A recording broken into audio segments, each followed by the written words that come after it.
Gadis kulit hitam akan masuk toko. Tapi ditahan seorang keamanan berkulit putih. Minta dia meninggalkan tasnya atau tidak akan bisa masuk. Tapi itu belum berakhir. Seorang wanita kulit putih dengan tas dengan tenang masuk. Tanpa ditahan oleh keamanan. Gadis ini segera. Mungkin karena warna kulitnya. Dia sudah terbiasa dengan situasi ini. Putri tidak ingin menimbulkan masalah si keamanan. Serahkan tas dengan patuh dan masuk pusat berbelanja. Tapi dimanapun dia datang. Penjaga mengikuti dengan cermat di belakang. Gadis kulit hitam tidak ada masalah dengan itu. Dengan cepat mengambil gaun dan mau sekamar ganti baju.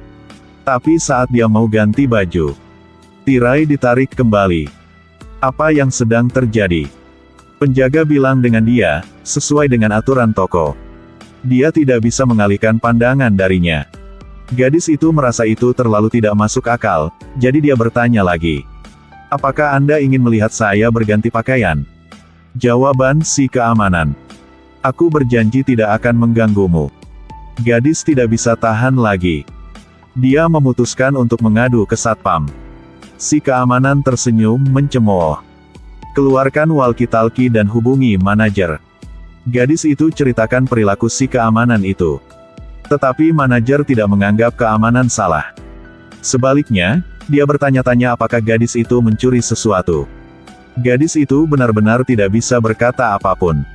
Dia tidak ada niat berbelanja lagi. Dia hanya ingin mengambil tasnya dan pergi. Tapi si manajer tidak mau. Dia menegaskan bahwa gadis itu mencuri sesuatu. Minta dia melepaskan pakaiannya untuk memeriksa tubuhnya. Tentu saja gadis itu tidak setuju. Melihat itu, manajer melaporkan polisi. Polisi datang tepat setelah itu. Gadis itu bergegas untuk meminta bantuan dari polisi. Dia dengan cepat menjelaskan kepadanya. Tapi mereka tidak mendengarkannya sama sekali. Dipaksa menanggalkan pakaian di depan umum untuk diperiksa. Jika dia terus melawan, dia akan dibawa ke kantor polisi. Semuanya tidak sesederhana kelihatannya. Gadis itu merasa sangat sedih. Ternyata mereka semua dalam satu pihak.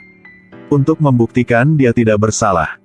Gadis itu menanggung penghinaan dan menanggalkan pakaiannya. Setelah beberapa pemeriksaan, tidak ada yang ditemukan.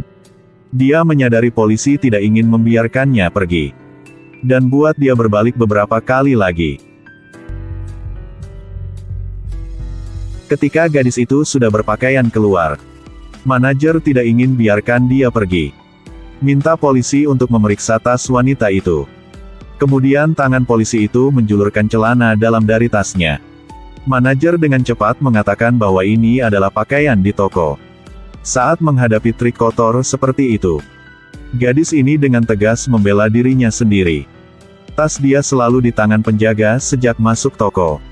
Saya tidak ambil apapun. Tapi polisi tidak percaya.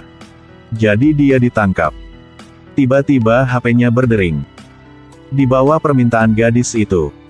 Akhirnya, polisi biarkan dia bisa menjawab telepon. Tetapi paksa teleponnya harus menghidupkan speakerphone.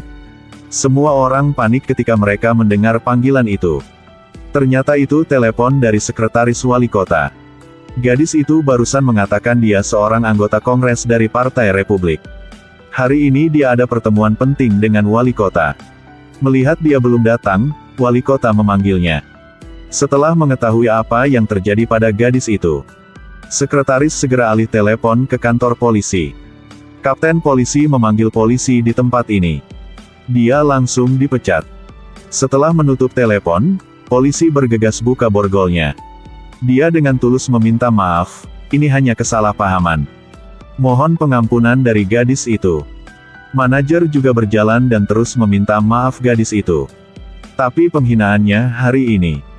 Bagaimana bisa diselesaikan dengan satu kata, maaf. Suara sirine polisi melengking. Apa yang Anda prediksi akan terjadi? Video berakhir di sini. Prasangka yang kejam tetapi kedengkian terhadap orang lain. Itu adalah pembunuhan diri. Dan harus bayar dengan harga mahal. Saya harap kamu tidak lihat dan menilai seseorang dari luarnya.